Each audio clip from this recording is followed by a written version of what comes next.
Right, it was fascinating to see that. Yeah, that's why we're trying to. It's so good. Yeah, that's fine. It'll keep me focused, but I'm not good at taking notes if I do that. Yeah, no, I'm not gonna, no worries. All right, but we have a note taker, so I don't need to. Hi, everybody. I'm so happy we all got here on such a gorgeous day. So, should we start? Call it to order at 4:06? Or wait, that's not right, is it 4:04? Oh, 4:05, whatever.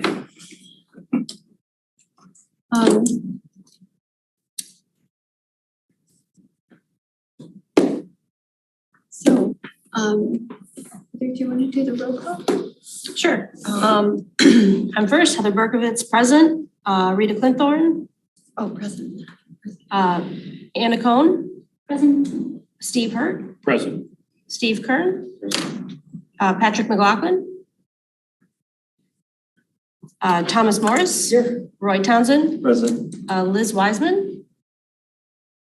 And Chris Chang. Present.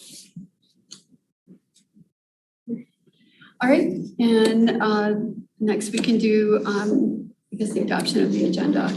Everybody feel like comfortable with it? Anything you need to add? I'll move the agenda. Second.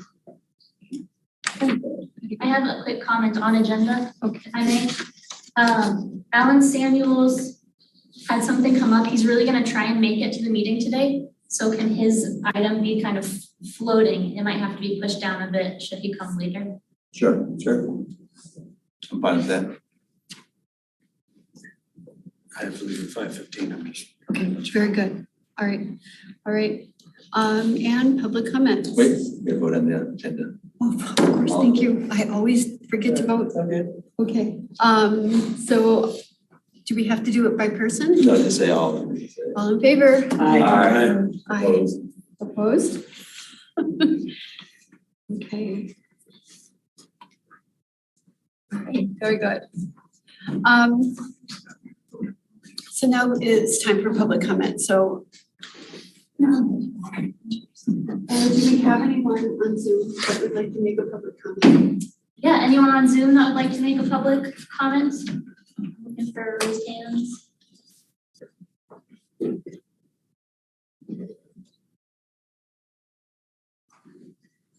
I think I just edited that, but I'm still learning our Granitas peak system. I'm glad that Pamboy was able to reach out to you all and get you in.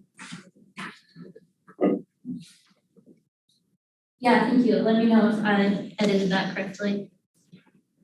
Any other comments? I have one, Anna, when it's my turn. Yeah. Hi, folks. My name is John Reiser. I live on Abigail Way in the Ravines. And just want to let you know that we are finishing up the installation of a dog park. It's going to be huge, going to be open to the public. And here's I'll pass the sign around. We've taken a portion of a big park that's along 94. It's probably 200 by 50 feet, maybe a little bit bigger. And we've got a transitional area that's 8 by 10 where a dog goes in to kind of acclimate, and then you go through another gate and then into the big area. And then there's a big wider gate to the far right, 6-foot gate for maintenance. So we're going to have a 12 by 18 inch commercially produced aluminum signage at the main gate and at the lawnmower gate. And come check it out in a week or so once we get the signs up, once we kind of settle in. So it's a intersection of Harley Drive and Scio Ridge. This is the first, we guys been talking about. Sorry. The first one? What's that? Nothing. It's just an FYI, it's an invitation. I know, and I mentioned this because the PROS plan talked about dog parks, and we're gonna get one and see how it goes over, and maybe that's something that, you know, this committee and Scio Township can do in the future. That concludes my 3 minutes. Rob Pattinson, I saw that you raised your hand. Would you like to talk?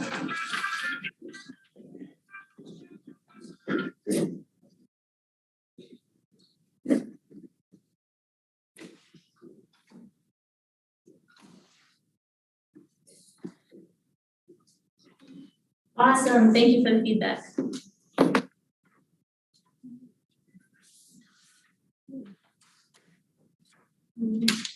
Okay, let's move on to E2. E1 and 2. First of all, we have minutes from April 12th that we need to approve. Attached. If you didn't have a chance to look at them, they are attached.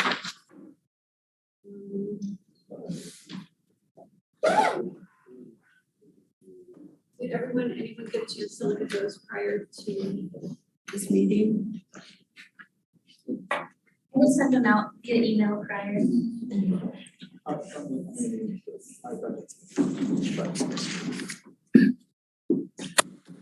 We can't make changes on them, but we can decide if we approve them, I guess.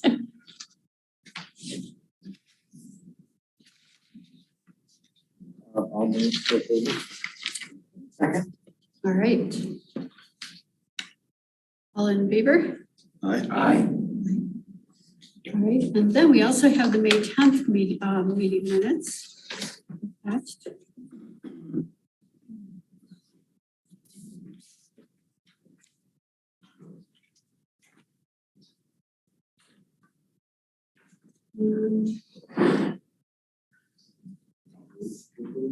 Okay, So, all in favor? Aye. Thank you. All right.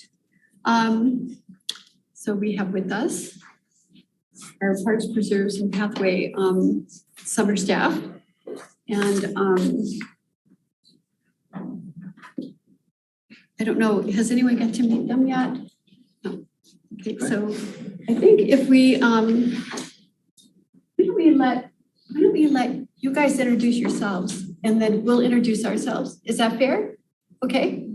All right. Could, if I may I introduce them Okay. before they introduce themselves? Okay, very good. Okay. Okay, all of a sudden, the camera that's supposed to spotlight you all over there is black, so I'll work on that, but, oh, here we go. Ding, okay. Yeah, there you are. So yeah, here we have Bria, Ella, and Walker. They are awesome summer staff in the Parks Department. Yeah, not everyone has met them, but I think everyone is aware that they're here and wonderful. I'll just share briefly that I invited them here today to let y'all know what they're up to. Ideally, this will happen now at the beginning of the summer and then also at the end of the summer so we can know all of the work that they completed and also just get to know them as people and vice versa because we're all in this for similar reasons. Bria and Ella here are our research interns. So they're doing the same type of work that James and I did in 2021. Oh, I'll get in the Zoom too. That James and I did in 2021. They're doing breeding bird research and also invasive species management research. And then Walker, you can imagine that Sam is sitting next to him, but Sam had to go to his second job. So Walker is going to be representing both of the stewards who are doing awesome trail management work and also Scio outside work, community development work, and invasive species management work as well. Okay, over to you and feel free to call on me if we can tag you. All right, so my name is Bria. I'm Ella. And we are the natural resource management interns. And so, yeah, like Anna said, we're building on the bird survey that her and James did in 2021. So we're kind of going through their methodology and trying to make it better. We're trying to make it in a way that can be repeated, possibly by volunteers in the future. And then we'll be completing the bird survey. And our second, I guess, main goal is an invasive plant species survey. And that will be in all the properties, I believe, all the Scio Township preserves. The bird survey will only be in West Scio. So yeah, we'll be doing that. And we'll come up with a report at the very end and create some management strategies based on what we find. You have anything to add? Is that good? Yeah, that's it. Would y'all mind just sharing a bit of what you've done thus far and where you're at now? So far, we have just gotten to the point where we have our methodology set. We met with ecologists, we met with, was it U of M professors? We met with a lot of people through email, Zoom calls, and just regular calls. So we've come up with our methods, and we're just at the point of starting our surveys. I let Ella and Bria and Walker know that y'all might have questions for them. So if you do, they're very smart. Is it just a matter of the huge sum of work that needs to be done, that there's only one bird survey at West Scio and not other places? I think it could partly be that, and also West Iowa is a really good place for breeding birds. So our survey is focused on breeding birds. We're trying to find breeding evidence. We want to know what birds are there and breeding there using that property. So based on Anna and James's findings, there were a lot of birds there that are not found everywhere, a lot of more rare and notable species. So I think that's partly it. And Anna, if you have anything to add for the reasons why we're only doing it at West Scio. Yeah. I'll just come sit up there. We can be part of the team. I know. I think another notable thing, so Bria mentioned finding like rare and interesting bird species in West Scio. And for us as a parks department, that's important because when it comes to like protecting, maintaining, preserving land, being able to say we did research and we know that special species are making their home here, so we need to protect this land. It's a way to argue for further protection, land acquisition, and protection of our parks and preserves. Like an interesting, or like an example of that we like did today, we visited like the heron rookery. Yeah. If you guys know about that, and then was doing some reading about preservation and like best practice in terms of survey methods for specifically like heron rookeries in Michigan. And there's part of preservation is you need to preserve the areas in which they like scavenge for food, and that's like fields as well as wetlands. So then that like the herons being there makes the case to preserve these type of lands. So that's like a cool example. Nice. Where precisely is the heron rookery? It's near like Dino Drive. It's just, I want to say just east of the end of Dino Drive. So if you go right to the end, go east, basically straight east of there, I want to say. I will add to this that while we know that they're there, we don't want to go out there. Do you want to share a bit about what it means to have a heron rookery and how we protect them? Yeah, so we kind of just started reading it a little bit. But herons are very sensitive to disturbance. If people are going out there a lot and they're not used to that, then they could just abandon the whole site.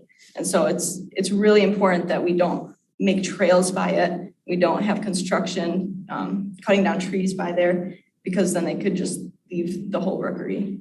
How much space do you need? Because they're building a huge, Right. you know. And so that's where we were looking at their research. What was it, 300 meters? Yeah. There's like various zones where like different types of activity can happen. So 300 feet, like there should be like no activity. I think it's, or feet. there are different studies say different things, but one of them is like R1 is 300 feet, and then R2 is like 300, 600 feet, and then outside of, then there's R3 as well. And they specify in like a lot of these write-ups of like what sorts of activities can happen and like what times, like during breeding and nesting times. So Versus like the off versus the off season, yeah. So we've been aware of that for over a year, 2 years. You're probably way ahead on that. That's correct. And they did that development, the name escapes me. It did come back in because they needed, whether it was 300 feet or 300 meters, Yeah. they condensed that development to give them that Yeah. setback from the rookery. So they did come back in. That's And awesome. thankfully the developer was cooperative Yeah. and moved it away from their For sure. nesting. So is that about 2 years now of time that we've been working around that? Is it roughly 2 I think years? approximately, yeah. Any idea? Anna would know that it was Oh, with the yeah. on the rookery. Yeah, it has been 2 years and Woodview Commons is the development. And they did, it was kind of like a fairy tale. They really did respect the rookery and move the development. And so Ella and Bria are in contact with Matt Inkin, the wildlife biologist, who helped us create the document that then helped move the development to understand further what our responsibility is to manage the heron rookery and then how to do so safely. And they're allowed back there because they're researchers. Yeah, so that's another thing we're looking at is how can we do research and monitor it without actually disturbing it also. So are they blue herons or is that a couple? Great blue herons, yep. And at this point, have the babies hatched and Yeah, so they have hatched babies and actually we have seen it from a distance. There are nestlings. And they're getting close to the point of fledging. Not quite there yet, but What's fledging? fledging is jumping out of the nest. Once they're old enough to fly on their own. Mhm. Is part of the survey a nest count each year? And so, okay, yeah, that's what we're trying to figure out right now. That's what Anna and James did. They did a nest count. So we're in the process of figuring out, okay, what exactly kind of information do we need to figure out with the heron rookery? And I think a nest count could be good. It's just a matter of figuring out how do we do that without disturbing it. Any idea how many rookeries there are around, or what kind of area this rookery serves? Or stated conversely, what's the feeding area of the birds that nest there? How far do they range? Do you have any idea about that? I just read it, I think yesterday. There was a certain number of, it was in kilometers, however many kilometers away that they'll go to feed. Do you remember how many it was? Right now? Yeah, They can travel a pretty good distance to feed. But I wondering, want, so the herons we see in the Huron River are those herons that might be nesting there? right, they very well could be. there's I also, think. there's other rookeries as well in the area. That's part of But I my, think it's the second largest is what they're thinking. So that's kind of cool.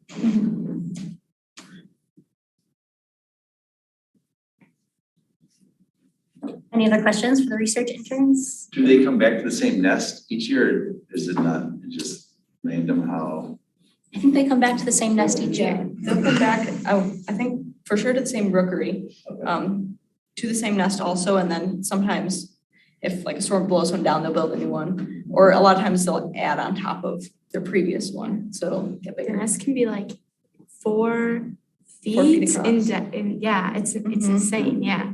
So it's cool. what are your backgrounds that Um, led you to be doing bird studies? My background is with the DNR, Michigan Department of Natural Resources. I worked for them for the past year doing stewardship work in the state parks, a lot of invasive species management, some prescribed burning. But I've been interested in birds and research for a while, so that's kind of what led me here. I'm a student at U of M. I'm like an environment student. My parents teach at Purdue. They do ecology stuff. So I've kind of like been around like natural resource management, not birds in particular, but we're doing GIS stuff. And I did like mapping of urban spaces in Detroit, Metro Detroit and LA and what like in New York City. So I did a lot of GIS in a research lab at U of M. And then, yeah, so kind of helping with the GIS stuff too. But birds are cool. I think it's been really cool. So, yeah. Great. Cool. Thanks for the update. Take it away, Walker. Okay, well, I'll segue from there. I'm Walker and I'm also a student at U of M. I'm an environmental major as well. I was on the path to do public health, but recently changed in the last semester. So I'm a steward. Sam's not here. He just graduated from Spring Harbor, I believe, as a biology major. So as stewards, we're pretty much just maintaining the trails that are the pre-existing ones and trying to develop new ones on the preserves that we have. Part of our job is also the pathways, so Z pathway, but that's less of a priority for us at the moment. We've been mostly focusing on Marshall, which I assume you're all familiar with. We recently invested in a rototiller, and that's been very helpful. Basically, it allows us to actually develop trails in a reasonable amount of time. And that's allowed us to make another trail on Marshall in this past week. So we're really excited about that. And with that, we're trying to organize a lot of volunteering. So that's the Scio Outside. which I all encourage you to do. Me too. More hands, the better. And what is it? How many for this? 5. 5 volunteering, and you get this shirt. It's pretty cool. Oh, Whoa. isn't that nice? Yeah. I'm in. So So let's see, I have a couple notes to keep myself organized.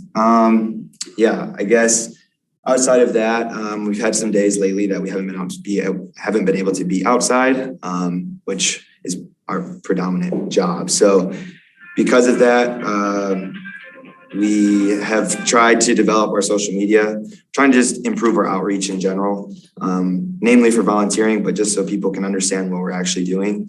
And so, yeah, we have a Instagram page now. We have a Facebook page. If you guys aren't following them, please do. Please do. Tell your friends, tell your family. Yeah, Scio outside. Scio outside. Yep, exactly. And then we've been designing posters and flyers and things to try to for those who don't have social media or whatnot. So yeah, we're excited. I think some big changes have been made and are continuing to be made.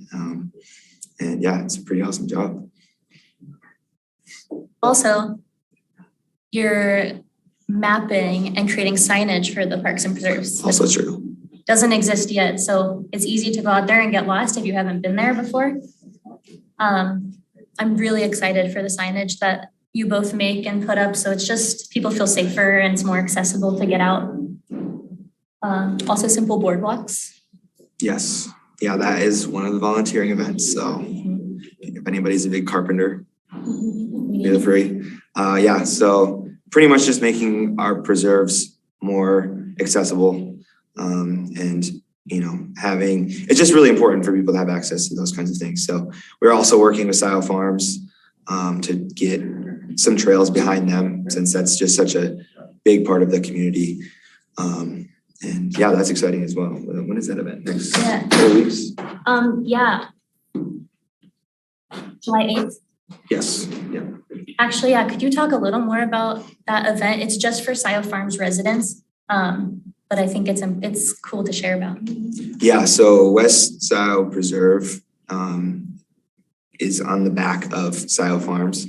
And so they just don't really, obviously that community is just pretty industrialized, so they don't have much access to nature. So what we're trying to do is we have access to Scio Farms in the south end of their community, and we're just trying to develop a couple of loops in our property in West Scio, mostly for their use. I think eventually we'll probably attach it, but yeah, so we're doing a big push by doing a volunteering event with them on 8th. And yeah, we are working with the office there, trying to hopefully they'll send out a mass email. We made flyers for that as well. So yeah, and educating the kids. There's so many kids in that community as well. So we're gonna do a birdhouse building, and they're gonna hopefully educate them on birding and whatnot. And we'll make them do manual labor, so. But it's fun. All Scio outside stuff is very fun. Yeah. Do you need wood for birdhouses, and so what type? Frankly, we haven't gone that far. That we've been mostly just trying to push make sure that what was it, yesterday that we got their approval officially. So that's kind of something that we would have to work with them. But as they alluded to, there's just such a diversity that we have quite a few options. We will need wood. If you have a type you suggest for birdhouses, we're all ears. I don't know, maybe 3/8 inch plywood, but I don't know about the birdhouses, but I've got a big pile of wood, of used construction wood, which would be good. Cool. If it's the right type, 2x4s, 2x6s, 2x8s, That'd be awesome. 2x10s. Yeah, let's get in contact. Yeah. 3/4, all this stuff. Cool. Perfect. We'll chat. Any other questions for stewards? As you're rototilling and making trails, are you also identifying invasive species, things like that? Are you part of that effort as well, pulling and sawing and everything, I'm sure, just to keep the trails clear and make new trails. That's the idea. Yeah, absolutely. I mean, unfortunately, just because of the nature of reclaiming land and so much of the land that we have has been farmland, a lot of it is invasive. So like Marshall, for instance, is relatively too far gone to do control. But anything that's immediately off of the trail is something that we handle. And we're at a bit of a standstill because we want them to be able to do their research. So obviously if we kill all of the invasives, then they can't do research on them. But yes, that is something that we are mindful of. And it's a big part of our job because there are so many, so. We recently all got ArcGIS field maps on our phones through the help of Chris, the new IT guy, which has been awesome. And so if we're out in the field and we see like a tree down or a huge patch of garlic mustard invasive plant, we can all mark it on our phone for all of us to see. So that's kind of a cool way that the stewards and the research interns can work together. I have a question. We're probably not gonna necessarily be together. We might be before July 8th. But is there a way you can communicate to us what kind of things you're thinking about for those birdhouses? I mean, there's so many different ways to make birdhouses. But about materials or anything that maybe even people in the township might be able to donate if they'd like. But so you're not overwhelmed with material, but if you have some idea, and if you want me to help with any of that, let me know. But just so we can communicate as a group in case anyone wants to contribute something. Take away a pile of the wood, so. Yeah, we have birdhouses and simple boardwalks on the docket. So we'll be using a fair amount of wood in the near future. This is, Treated lumber for the boardwalk. yeah, definitely. Yeah, different needs there. But that's a good idea, Rita. Maybe once Sam and Walker figure out exactly what they need or kind of what they need, that's something I could send out to the PPP listserv. The birdhouse, you have it all pre-cut, so that it's just like goes together. Assembly. Yeah, because you don't generally want volunteers using. The kids aren't gonna be using table saws. You guys are just not any fun at it. What could go wrong? What could go wrong here? So question, obviously I work out in the field quite a bit, building trails. And do the tick numbers go down when it's so dry? I mean, obviously I'm sure you're probably getting ticks like crazy, but we had that month of dry weather. Does that decrease the tick numbers? I've seen just as many. What do you think? I don't know. As far as I know, ticks like wet and they like moisture. And so when it's dry, I want to say it would decrease their numbers. Personally, I haven't really found many ticks. But I've been in West Scio mostly, although that is like a swampy area. So you'd think there'd be a lot of ticks, but it has been dry and I haven't really found too many. And throughout my work, I found usually more ticks in wetter areas. So I think when it is dry, maybe the numbers would go down. Or they get thirstier. We have a lot of deer all the time, and deer ticks. I mean, I just went walking through the yard, looking to see how I did with pulling my invasives, and I came in with a tick on my foot. So, I mean, just 10 minutes around the yard. So it could go either way then. Yeah, but it really attached right away too. I think it was really thirsty, hungry. We do have all of our work clothes treated with permethrin.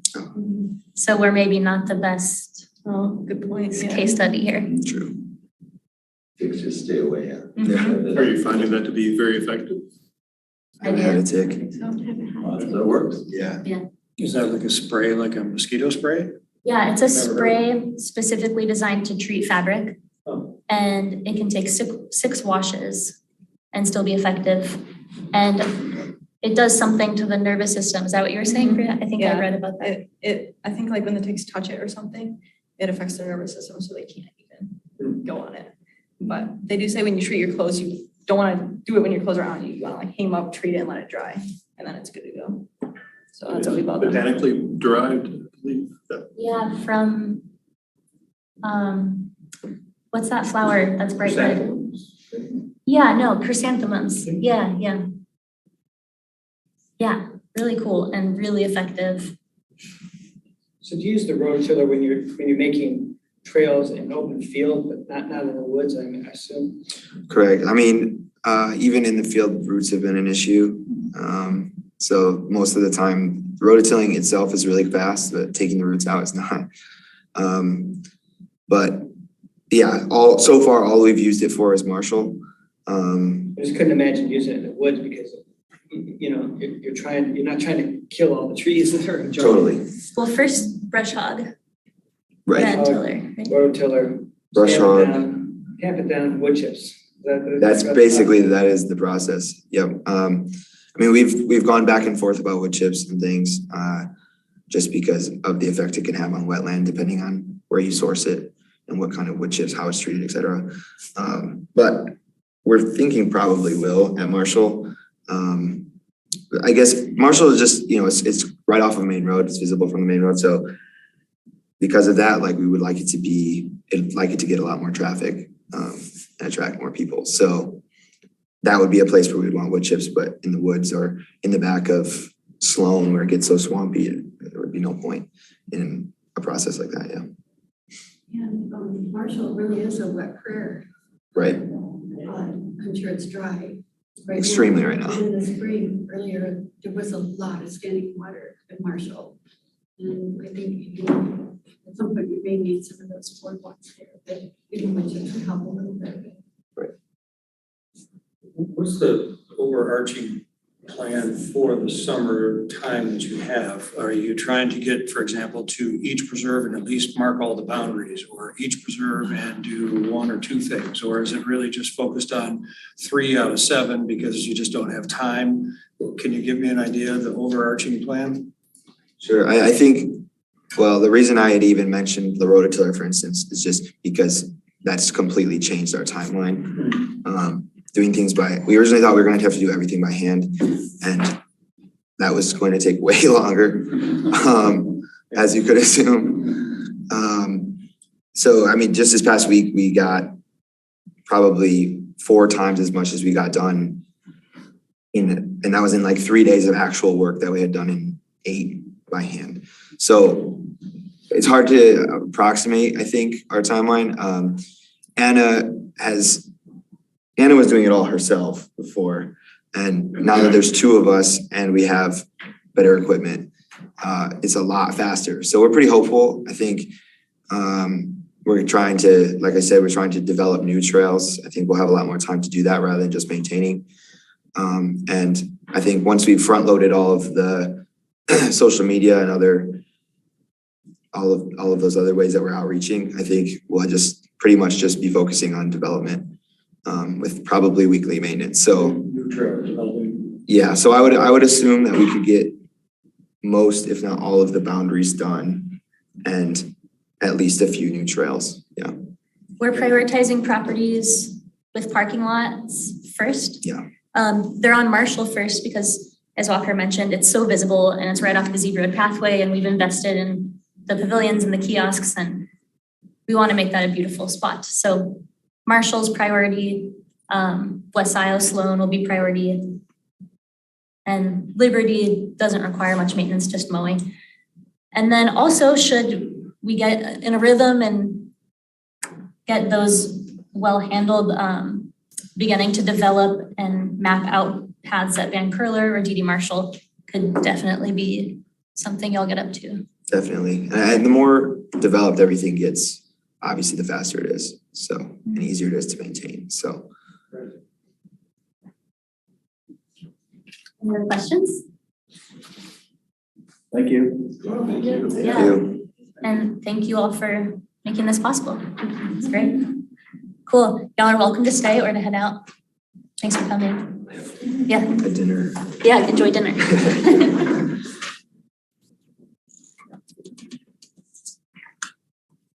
And I think I'm going to move on to reports and just see if Ellen make his way in. I'll remember to come back. This is not here. I don't know if anyone else. John, did you want to do anything with the LPC? Is there anything that you want to report for the LPC? Talking to Riser. No, they were just going to closed session to consider the acquisition of land, you know, so, nothing to report right now on LPC. I can do planning commission or BOT if you want, but I don't need to. Is there anything directly parks and preserves and pathways related we should know from those meetings?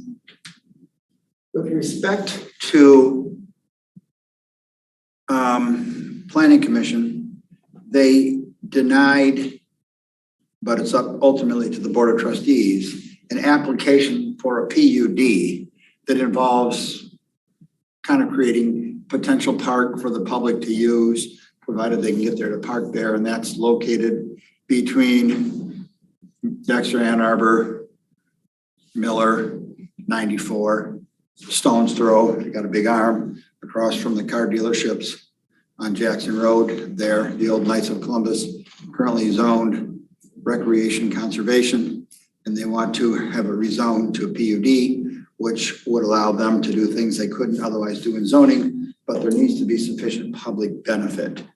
And the concerns is they don't have municipal water, but they want to take water and pipe it underneath the freeway, extending from one of the car dealerships there on Jackson Road. But they don't have sewer. So that means you got to have individual septics or you got to have a public sewer system. And the concern that some have is whether or not there'll be any impact of a sewer system as it percolates and potentially the dioxin plume. There was probably more of a concern with water because drawing from the water table, but you know, you've got some water disturbances already over there with respect to the dioxin plume. But there also needs to be sufficient public benefit. And some on the planning commission thought there may have been sufficient public benefit, some didn't. And it goes ultimately to the board of trustees for them to do with it what they will. The public benefits that they proposed were mainly to provide water under the freeway in a thicker dimension or diameter than they would otherwise have to, so that it could be used for fire hydrants and infrastructure along Dexter, Ann Arbor. Another public benefit would be to save a lot of the trees there and to put paths in there. Chris, help me out if I'm missing any of the public benefit. It was like 70% was open space, so they were clustering it. There was 47 units out there. You bring up a good point. I brought up at the meeting, and I don't know, Anna, if we can discuss this further, is one of the public benefits. I asked for a public benefit of why can't we have them make a donation or contribution, whether it's to PPP or some departments, they're adding density. Why aren't we asking for a contribution? And I think the message I got was we can't ask for something like that as a public benefit, but I sure would think they do it in the city of Ann Arbor. We should be asking, you know, there's a certain formula that I could find for each unit, you're going to make a contribution as part of your public benefit. I'd love to explore that more. So, and then it becomes what's the public benefit going to be for?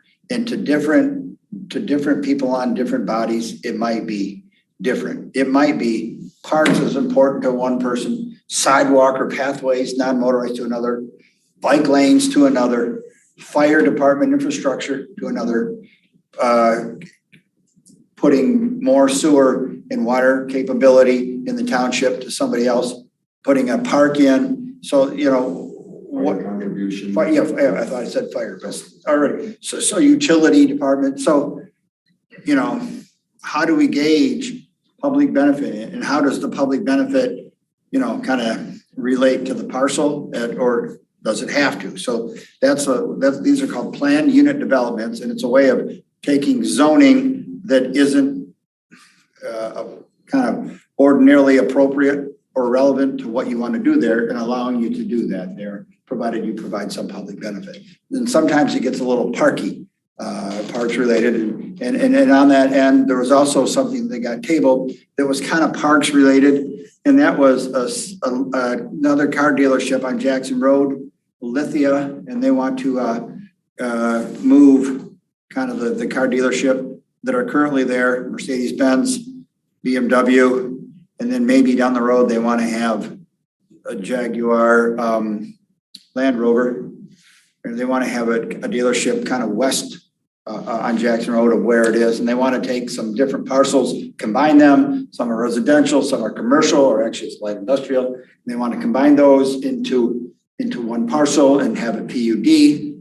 In the public, and it comes to what's the public benefit. There's a small part of land that apparently wasn't appropriate for park use. Anna, is that correct? The suburban Lithia? You guys may have talked about that here already? We haven't talked about it here. I have walked the park. Okay, so, and then they want to put in an EV charging park. And an EV charging park is where you drive your automobile there that's electric, and they're gonna have like the level 3, which is like a bazillion volts, and you can charge it as quick as you can charge an electric car. And they have some solar, and they want to commit to using, DTE. You can buy, that you can choose to buy all renewable off the grid. You know how you can do that. So they would commit to doing that. So, and they want to have an EV charging park where you drive there, you get out, and then they have a little, you can walk and with pathways and benches. So it's it's a unique concept for a park. And then they're going to have bioswales instead of a typical, which is kind of like a fancy word for a rain garden, if you ask me, but I don't know, instead of the traditional clay lined pond. So that got put over, but it kind of begs the question of this body. Is there something that you want to impress upon the Board of Trustees or the Planning Commission as to what would be an appropriate ask for public benefit? Also, not that you're going to get it, but it's just something to think about. What should the public benefit on behalf of all the township be? That's kind of been on Planning Commission. Chris, you were there. That might be related to here. Yeah, that's, what John's not mentioning is we were there till what, 12:30? So it was a long meeting. So. And then there's an interesting request for a proposed vendor to rent some space at the Meyer, one of the outbuilding, not the outbuilding, but one of the little stores on the facade along Meyer for doggy daycare and a kennel. And so you can bring your dog there for a shampoo, mani-pedi, whatever dogs get. And you could put it there for the day. Yeah, petty, P-E-T. But the problem is you're gonna drive your dog to the parking lot, get your dog out in the parking lot, and it's gonna be so excited because it's at Myers, it's gonna go all over the bathroom, all over the parking lot. So they need to have a plan on how to deal with that waste. There currently isn't any green space other than those little small concrete islands where they have a tree in the middle of the parking lot. I don't know how long that'll last before the urine kills the grass and the trees. So that got tabled for them to come up with like, hey, you're gonna have pet waste as animals go in and come out. And, we don't want it to see it on the sidewalks where you can walk through it, push a stroller through it, push a shopping cart through it, go from poop to produce in like 30 seconds. So they need to kind of address that and come back. But it's an interesting concept. I think that's a bit of their. I'm sorry? They have those things at other stores, but They this do. Meyer happens to be a concrete jungle, Yes, so yeah, we don't yeah. have a lot of green space. 45 other businesses. Yeah, so it's interesting, really more than park related. And then I don't think anything park related came up last night at the Board of Trustees. John, where was the first PUD you were talking about was north of 94? Yes? Is that the industrial building that's? No, I think the first POD was the old Knights of Columbus campground. Dexter, Chelsea. Big signs. Yeah. Actually, you're right. Once upon a time. Chelsea and I-94. Yeah, okay. So I want to say it's a 47-acre parcel, and they want to have 47 houses. It's 37, John. Is it? Oh, they're getting 10 for both cities? Because they're getting a bonus of 10 extra. I made the same mistake. So, yeah, 37 acres, 47 units. The report said 47. That's where you got it. I think it did too. It did say that. Yeah, so we'll say. At one point gone down to 37. I'm sorry?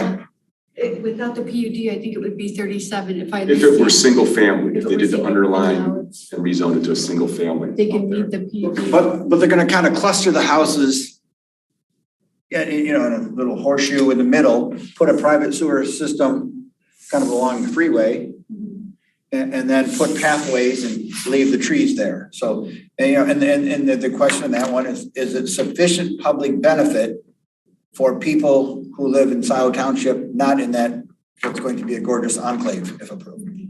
And the Gelman plume was a big issue. It's a huge Yeah, issue. so that's Right. that's Yeah, and that's- remaining for a hydrology study. So And the hydrological Hydrogeological? study is something we've asked, they were asked to do a year and a half ago, and it just never has happened. And so they just kind of they don't really want to invest in that without some kind of green flag that we're going to Right. approve.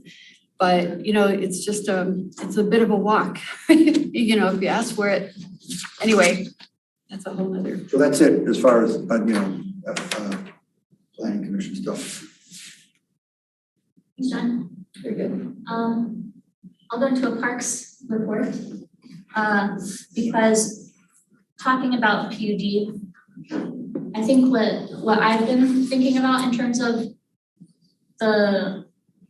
Lithia suburbia, Lithia. yeah, it's the Yeah, you know what I'm saying, Yeah. that PUD. I was brought into the conversation, by Mark Thompson, but I think just a little too late to actually be able to have a say in that potential park there. And so it did kind of bring up for me the need to have parks representation, LPC representation in the conversation when it comes to PUDs, in terms of not just being in the room when there is a PUD conversation, but rather being in the room when the rubric is being created. Because I also learned that there's not really I didn't see a set kind of rubric for what we're asking for. Like you mentioned, could we ask for a donation? Maybe the answer is no, but there's no documentation to say no, in my experience. So perhaps that's the next step forward, is creating what we as a parks team think is a true community benefit. Okay, I have a few updates here, so I'll go through them. Your project updates. So the Upland Sidewalk Connector project, we spoke about a bit ago. We have one bid as of today. I think maybe, John, you're on that email. I am on that email, and I don't know if it's proper to ask whether that's a good bid or good price, or you just let them all come in. Yeah, When's the bid opening, or there was a bid opening? the bids, okay, correct me if I'm saying this incorrectly. The bids have been open, Well, sent to 10 different folks, and one person put in a bid. but I don't know that there was a bid opening other than there was almost like an ITB, invitation to bid. I don't know if there was like a closing date, and then at noon on Friday, we open them all up and pick the best one, whether it's based on price or best value purchase, however, whatever the metric is for doing it. As I understand it, the engineer who's helping project manage it sent out forward the specs and asked 10 engineering firms to give us bids. One of them responded, others might. Hence my not wanting to say the price on international television. And my impression was that they were given a deadline today. Yeah. For today at 2. And I don't know, so I'm gonna say less rather than speak out of school. Okay, What great. is not my project. So we'll leave the update there, but I just wanted folks to know that there is movement. I don't Good know. news, you get one contractor, bad news, you only have one contractor. Yeah. So is there a reason why we're only getting one bid? Do we feel like, is it the timing? Or is it due to the demand that nobody's available? Is it the On a materials? personal Do level, we have any? We tried like the dickens to get a contractor to resurface our tennis court, and it was really hard to do. It's hard to find crew. Yeah, I mean, all the federal funds are putting there's so much work, and there's not enough contractors. There's way too much work and not enough contractors, so, I mean, I see that in my trail project, I see that, you see that anywhere that, because there's tons of infrastructure money. And the other thing is, we as a country, we as a state, we say, oh, let's invest all this money in infrastructure these next 3 years. Really should do it for the next 10 years or 30 years. So then contractors are gonna gear up. If you're a road contractor, you're gonna gear up because if you know money's gonna run out in 3 years, I'm not gonna gear up. I'm just, because for one, you're not gonna invest that, millions of dollars in stuff that it's really just a short duration. And that's what we've sort of created, this short duration. So what that's gonna do is generally crank the prices up. Then once the projects, the money, federal money and state money runs out, then, 3 years from now, the prices will go back down. But in the meantime, I don't know the prices, what they bid today, but prices we're seeing are generally 20-30% higher than they were a year ago. And I don't know how tantalizing filling in some sidewalks and working on the ditches and the culverts and like, boy, that's a really nice curve with it, It's not a huge project. Yeah, I don't know how like, oh, we gotta get in on this one, I defer to people who know more about it than I do. Yeah. But we got a bid. We got a bid. I'm gonna move us along just for the sake of time. D.D. Marshall and Van Curler North, we're still working on parking lots for those properties. When we drove by and kind of looked out the window, we actually got out at D.D. Marshall, right? So the shrubbery has been cleared, trees have been marked. We're currently working on permits. So there's like permits for grading, and you kind of just have to get through the paper phase, I suppose, and then those will also go out to bid. So that's the update there. We're also working with Joe Maynard from Washington Engineering on those projects. And then lastly, a Zeeb Road update. Road pathway update. So phase 6, which we've discussed, that goes over the interstate. We've gone through some preliminary engineering, and through conversation with MDOT, it seems like the plans we had kind of anticipated aren't really going to work. And so phase 6 is a bit on pause, while phase 5, the one that goes over the railroad tracks, connects to the B2B on the north end. Phase 5 is ramping up. So we had a meeting with OHM recently, and we'll be doing another meeting soon on site to look over the site plans, and we're continuing to get a couple easements. We're in conversation with folks who live on the pathway, and we'll have to grant easement. And once we have those site plans finalized, we can then, or close to finalized, we can then go into applying for grants and pushing that forward. Roy, would you like to share anything that I maybe just missed in that update? I think that, they developed plans, some like 30% plans. Now we want to go out to the site and look at those 30% plans, the Zeeb Road North, just to see, can we make them better, or what are the impacts, looking at. And obviously we've got to work with Sweepster, it's no longer called Sweepster, but people that have been around here a long time refer to it as a Sweepster site, now it's Stanley, someone else, to figure out how we can put our path through their parking lot, get an easement from them and work with them, what's going to work for them, what's going to work for us, and obviously then the bridge over the Huron River, we got to get permits from all that stuff. So just looking at, trying to refine those plans, so lessen the impact, to the surrounding vegetation and all that, into the river, into the parking lot. So I think that's what we're trying to set up a, meeting on site to just review all that. And then phase 6 down here, just a little frustrating. MDOT builds a new bridge not that long ago, put a narrow sidewalk, and then we want to widen the sidewalk, and they said, well, you can't do that because of X, Y, and Z. And it's sort of like, okay, so you made something that we don't feel is safe, but you won't let us spend state money to make it safer because it doesn't meet some standards in their book. Like, okay, it's sort of like, but on the other hand is, you have 8-foot shoulders out there on the bridge. Where else is there 8-foot shoulders on Zeeb Road? Most of it's curb and gutter. So it's sort of like 8-foot shoulders are in rural areas. Looks pretty urban to me. It's like curb and gutter pretty much on Zeeb Road and Jackson Road and all the things, but yeah, don't get me going on MDOT. It's just sort of frustrating, sort of like, can't we try to make it safer? But their book says, either you can do X or Y, and we can't do X or Y. So we just leave it as it is. And that, to me, they think that's safer. So it's sort of like, But anyways, I digress, so sorry. But just frustrating, because I've worked with them for decades and, it's sort of like, how can we make this better? And they're like, we can't make it a Cadillac, we can't do anything, we'll just leave it as is in the way they built it, not that long ago, so. Thanks, Roy. Yep. The last update from, oh yeah? What is OHM? Is that OHM meeting? OHM. What is OHM? Orchard Hilton McClimate, it's a consulting engineering firm, it's a township consulting. engineer. The engineers. Yeah, engineering firm. Yeah, I've been working with them pretty closely on the Zeb Road project since I've been here. But I know that they're the engineer for other projects with the township. They've been really helpful, really nice to work with. Quick question, just north of Peters Road in that little patch before you fall into the water.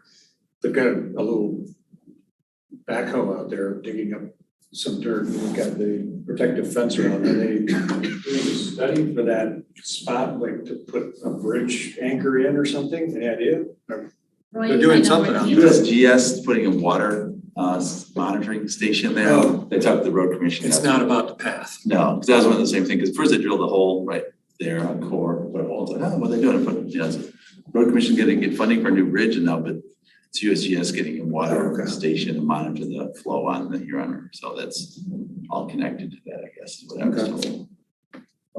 Unless it's something else, but that was one thing they're doing out there. I'm sold. That's what it is.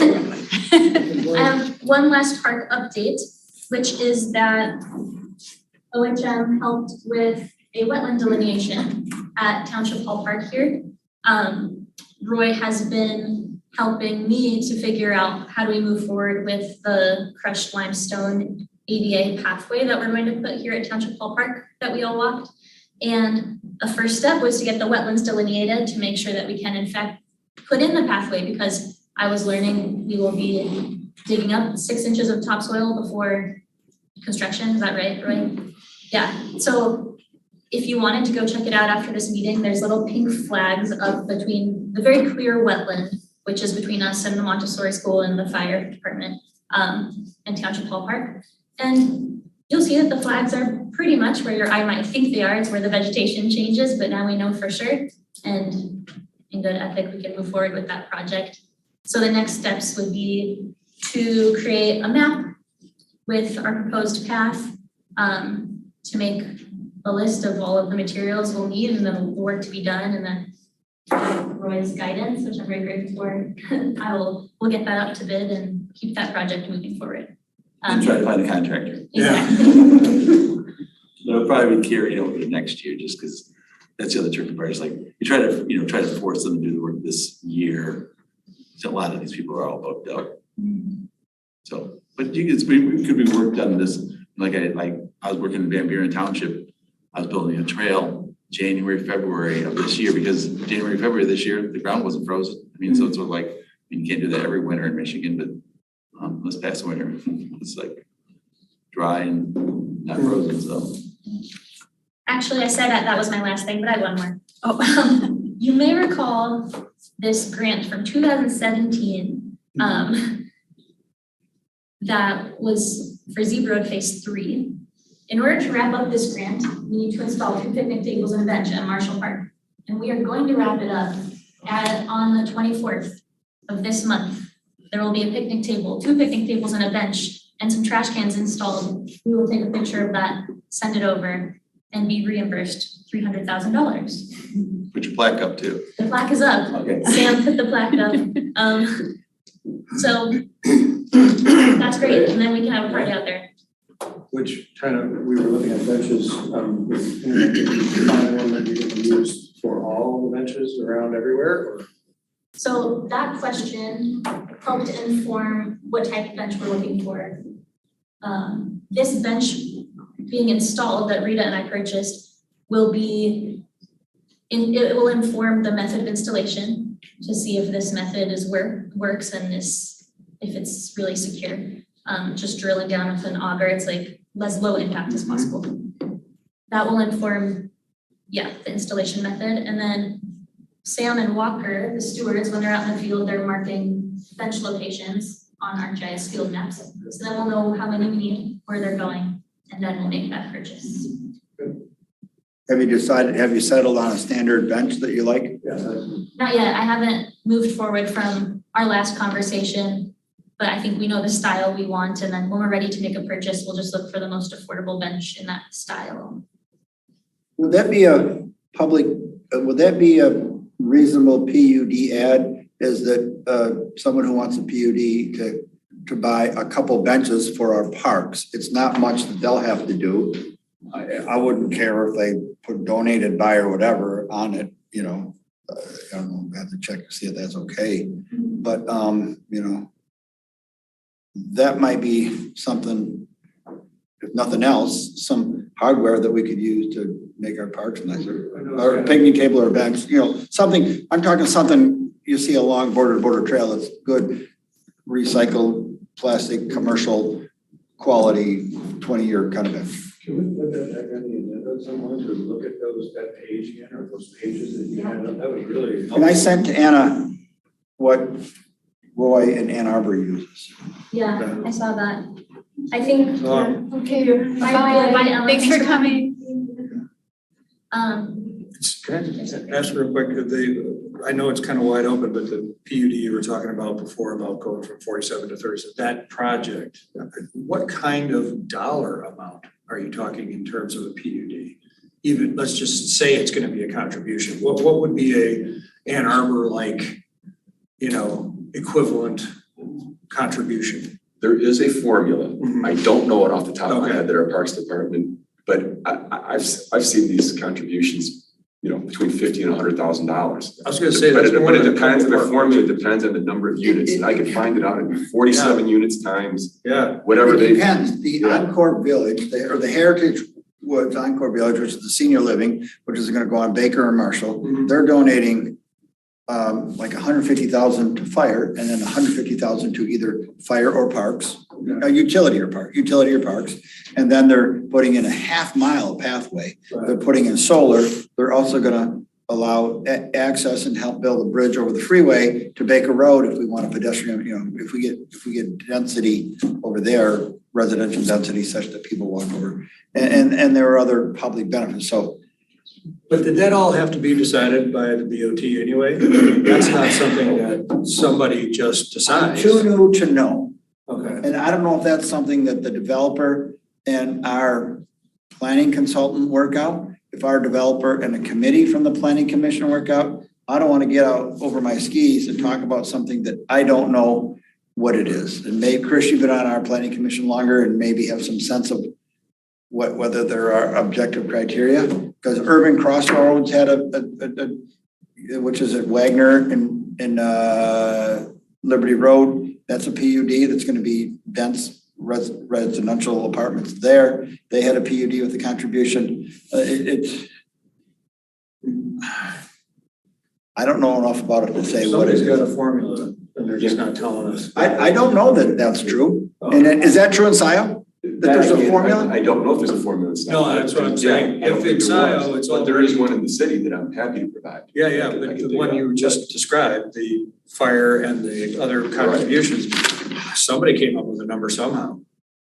Right? Exactly. I'm aware of that. Yeah, no, I'm sorry. And also one of the things that became an added public benefit is they'll have to work with charitable organizations that work with senior centers, senior living, example Dexter. And they'll have to agree to hook up to a municipal sewer in the future if municipal sewer is extended northward under the freeway on Baker Road, which is freeway exit, and there presumably is a reasonable place to put it someday down the road. Don't know if that's 1 year, 10 year, 20 year, or if. You know, and that Woodview Commons that Mr. Reiser's discussing, you know, that's a public benefit to the public. They can use that pathway to get back to the preserves. Where the one that's being discussed, the PUD that's at the Knights of Columbus, that's really not public. That's for their own residents to use. So that's not, you know, that's why I was like, that's not a public benefit. That's for your own residents to use that open space. That's why I was inquiring about, well, they should make donations or a contribution. And that's they're going to be using the local parks, or at least for the you know, a public benefit for other residents. They can use upgrades, whether it is park benches, whatever, something, but that's why I'd like to explore it more and see, you know, if we could put that as a public benefit. Yeah. And bottom line is, I don't know to whom the wish list goes. Yeah, right. Well, the area you're talking about, I don't really know of any public sidewalks that connect into that area. So it would sort of be an island that doesn't. What, your first check? Yeah, no, I mean, that's what Chris was kind of talking about.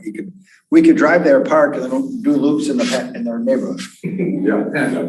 John, you mentioned discussion of. And to the woods, to be fair. What's that? I'm sorry? You mentioned the discussion of a pedestrian bridge over the freeway near Baker Road. That would be a major, if that were to occur, first of all, it would cost millions, I'd imagine, but that would be a major impact on our township's pathways. If there were a pedestrian bridge over Baker Road.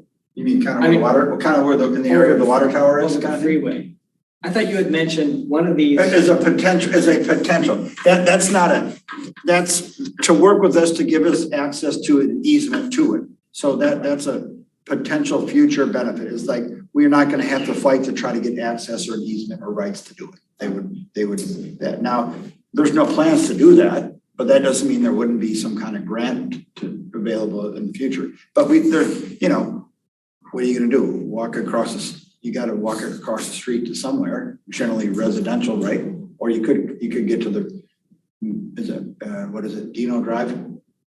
Is it Dino Drive? I mean, maybe you get to the west part, and maybe you get across the freeway and you go to Dino Drive, and then you get to the Scio Preserve, then you go through the little 10-foot path that needs to be a pathway, and then you go to the Sykert properties at Park and Stabler, then you go east somehow, end up through Saginaw Forest, and you go in this new public pathway that's gonna be built by Urban Crossroads in front of Fent Brick, and then next thing you know, you're into Ann Arbor or you're into the library on Oak Valley, so kind of like a internal border to border, I think, as the pros plan calls for. Well, just to go back to Anna's point earlier about getting in early on these meetings and have a voice for PPP, part of figuring out the equation or the public benefit or the whatever, I think that would be really wise. If it's sort of, I don't know, haphazard at this point, if that's, I don't know, maybe it's a little cleaner than haphazard, but if there's somebody just saying, well, I'll take 150 for fire and 150 over here, and there isn't a formula. I'm not saying it's like that, nor am I saying Anna has to park Doug Lewine in and not move her car until she gets a commitment out of him for something in the parking lot. But you might, on a serious note, you might want to mention to Doug that PUDs came up and, hey, don't forget about parks, and we really don't need a whole lot of money to get something that truly would benefit a lot of people. Yeah, I will follow up on that, Chris. If you could send me any info you have on Ann Arbor and parks and PUD, that'd be great. That formula. I think that's what the pros plan is. When you're developing that, you don't really think about that. That is sort of like what the township and the community really want. So like Chris was saying, this parcel really is just sort of island. It's surrounded by the freeway, surrounded by, but there's other things that, okay, when another parcel develops and it's like right next to something the pros plan was envisioning. So that's why when you're thinking about the pros plan, think to the future. It's like, okay, well, sure, it'd be nice if this connected to that and that connected to that, because it's one of those things like, oh, so when this parcel develops, we should probably ask for a path. Not that it's going to connect today, but like connect to the future. So that's why I think those type of things, like, oh, that's how sort of building blocks moving forward. So.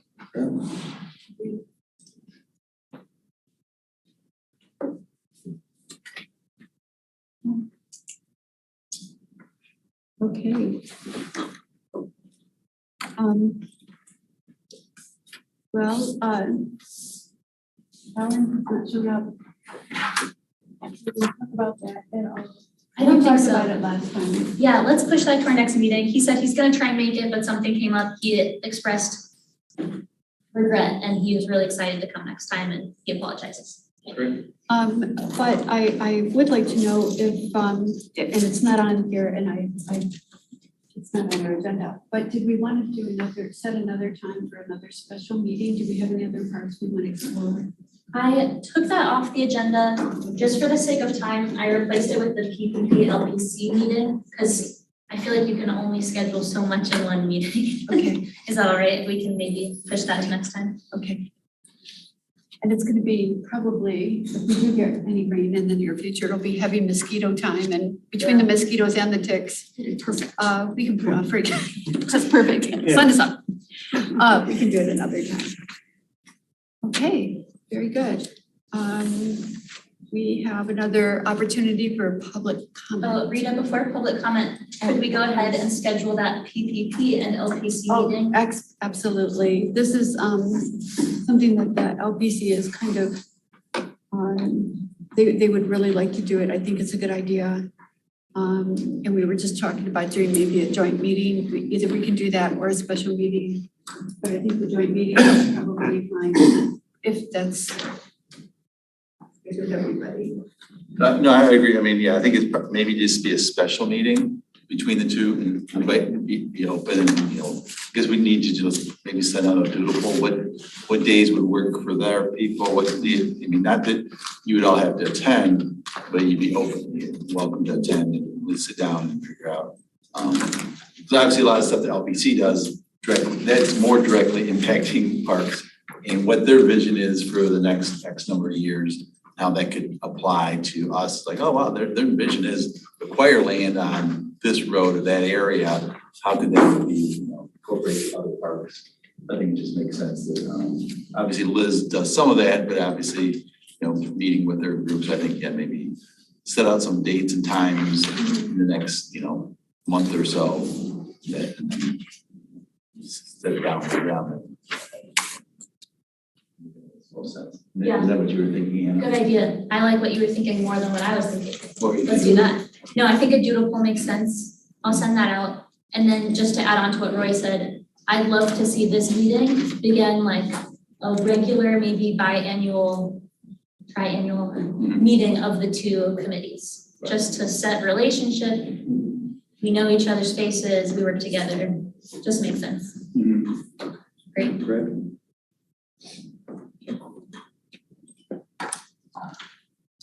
So did we cover everything in the report? Did anyone get skipped for a report? Yeah, and the roads advisory committee, but not much park stuff. Only component that we talked about is, I guess, a non-motorized component, of, connecting pathways. So that's one thing, the Board of Trustees has given a task that, we're fixing the roads this year. Probably gonna go back before the voters for another fundings, because basically we had $85 per parcel. That was really for the connector roads, the East Delhi, West Delhi, Peters, local gravel roads, basically. This time we're probably gonna look at all the roads, all the local roads, which include subdivision roads, not private roads, but any local public roads. So there's gravel subdivisions, there's paved subdivision, other roads. So we look at developing a plan, and I think part of that charge is non-motorized pathways and trails and sidewalks. That was the goal in 2014, but it never really got formalized. So I think when we do it this time, we develop a plan. So not only we look at roads, but sidewalks and other gaps and connections. So that would more interconnect with stuff we're doing. I mean, a lot of our stuff is more connecting parks to parks. And some of this stuff would be, let's say the sidewalk gap on Wagner Road or Zeeb Road or Saddle Ridge Road or, South Church Road. There's no park nearby, but it sure makes sense for people that want to walk to the city of Ann Arbor or walk to, the businesses like Meyer. That's where the money should come from, this more transportation related. So that's one thing, we're just getting started on that. So probably the next 6 months, that's what will be coming back. And what dollar amount, so let's say we put $1 million a year into a road, 10% of that percentage should be non-motorized. Designate that over and above the money that already is collected for pathways and parks, pathways and preserves. So that's one thing.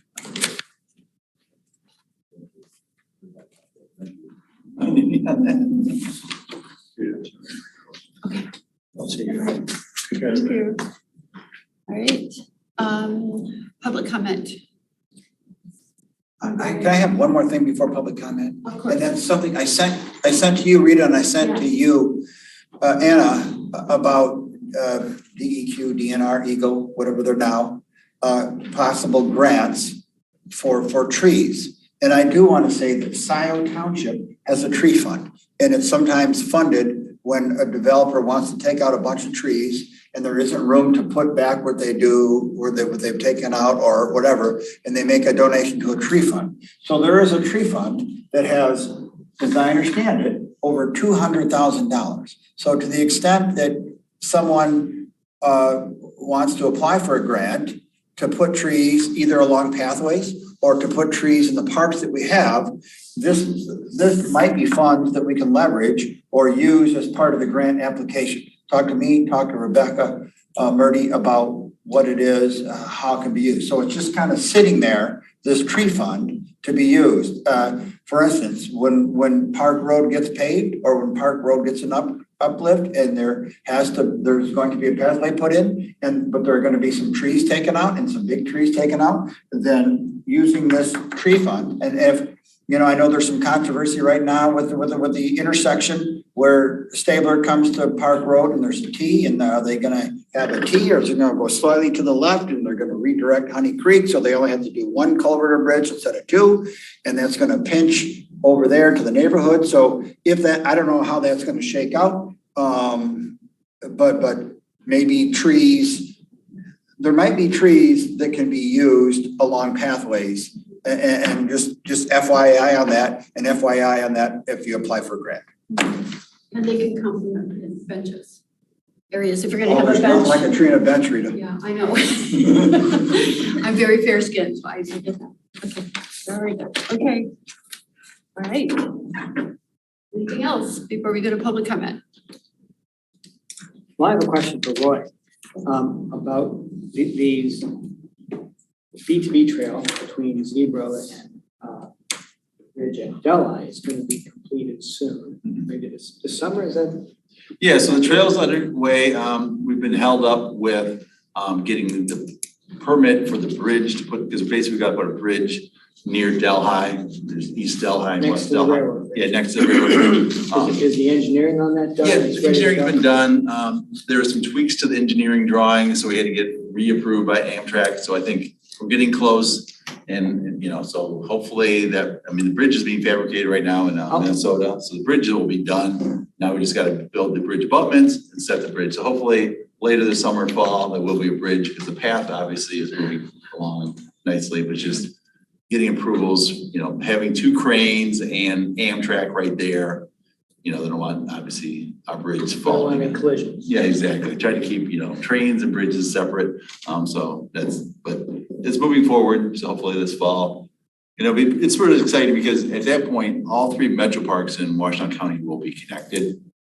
East Delhi, East Delhi and West Delhi, sort of one park. Then Dexter, Huron, Hudson Mills, so all 3 of those will be connected this fall.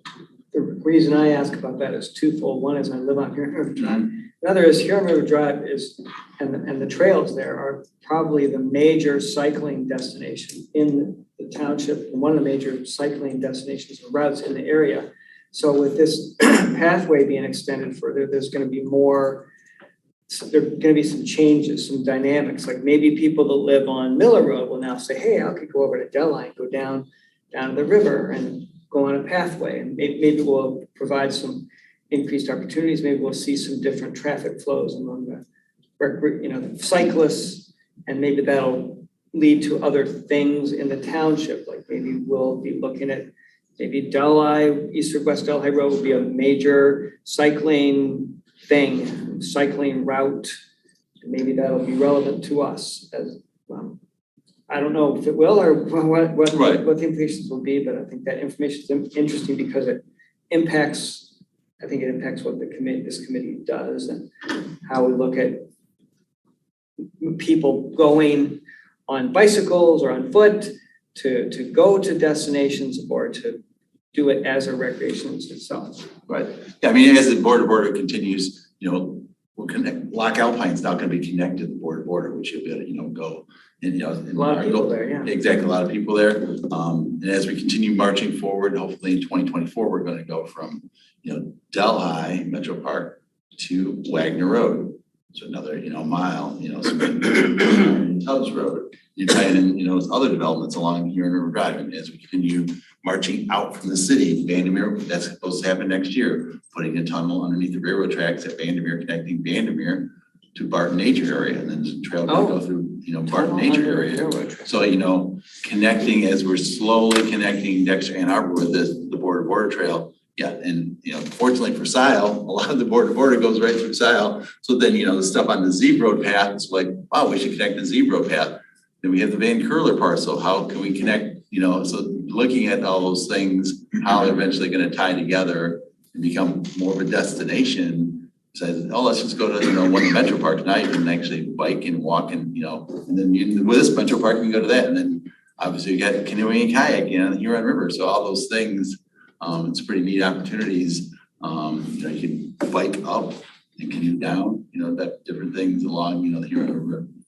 So yeah, and Scio's sort of like right in the middle of a lot of this. So it's pretty neat and exciting that we've been able to buy and preserve land, and then how we're going to use that, for recreation in the future, walking. Cyclists towing their kayaks upstream. I've seen it. Yeah, I saw a guy that did that. He actually had a little trailer behind his bike and was pulling it up at the border to go kayaking. I'm not sure exactly how he was getting back, but I'm using a bike. Can I imagine that? Wasn't his car down the stream? I don't know. Maybe he has running shoes too. Yeah, maybe that. But it's just, And I just would like to ask a really quick question.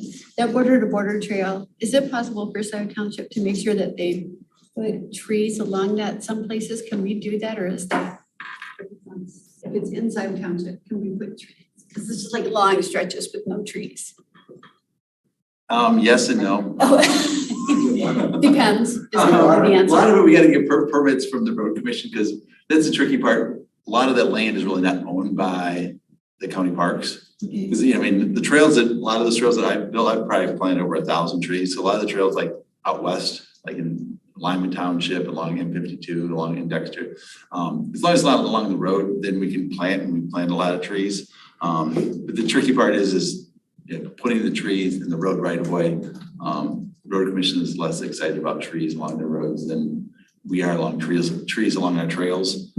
So ideally, yeah, parks were more than willing to plant trees.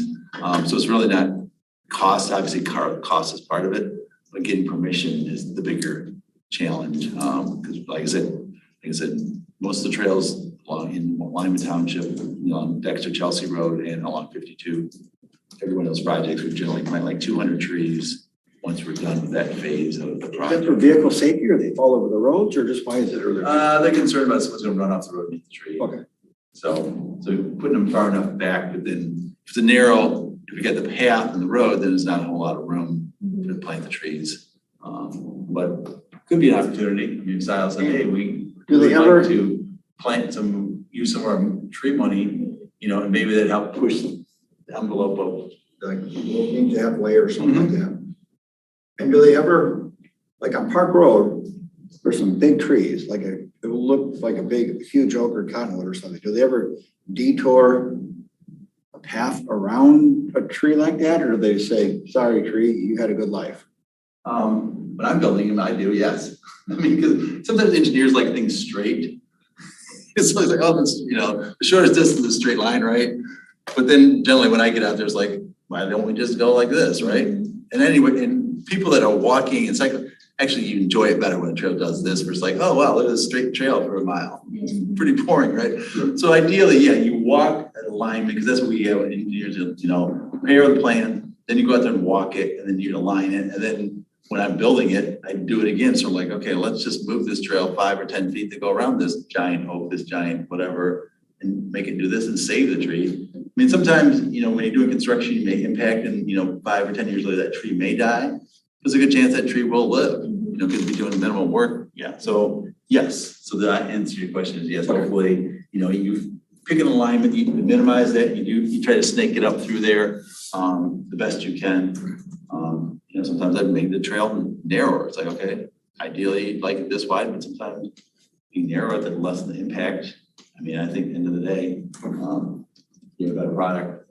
So it depends on, if there's certain funding, that's the other impact. You know, if it's federal funds, pad has to be 10-foot wide, boardwalks and bridges have to be 14-foot wide.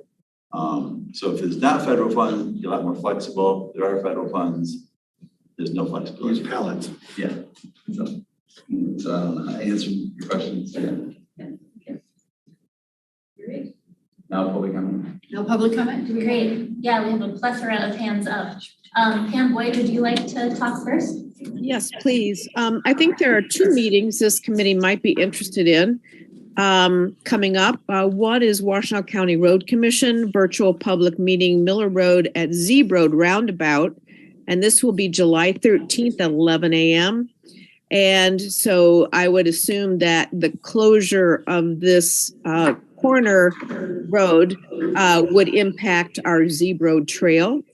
Again, that is July 13th, and you can go to the Washtenaw County Road Commission to get that information.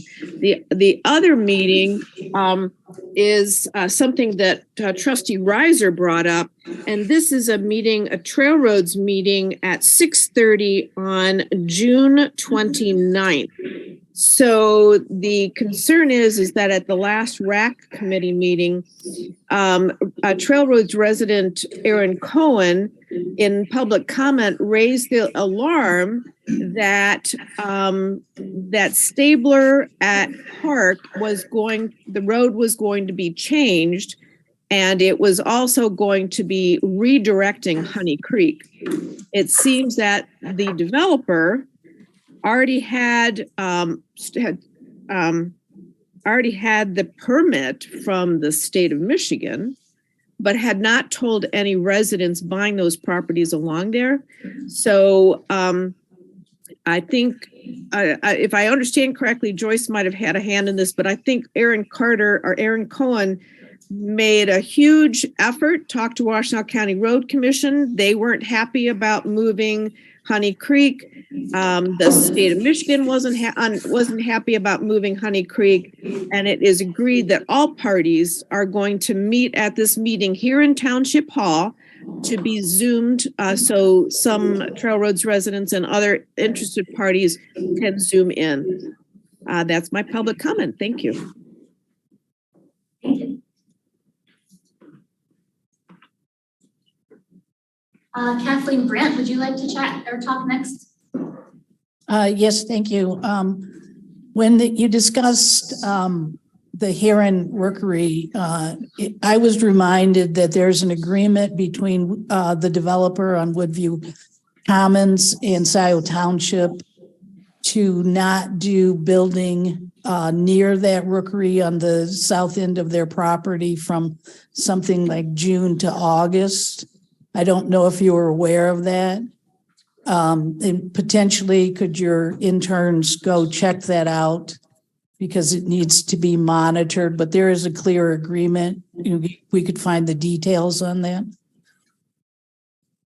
Thank you. Thanks for bringing that up. I'll look into it. Thanks.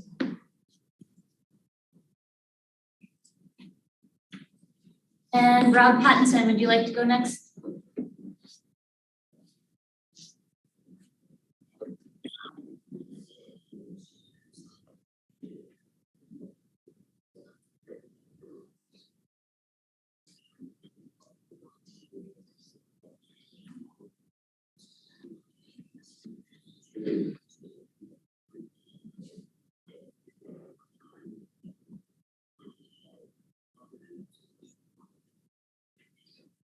Thank you. Very nice.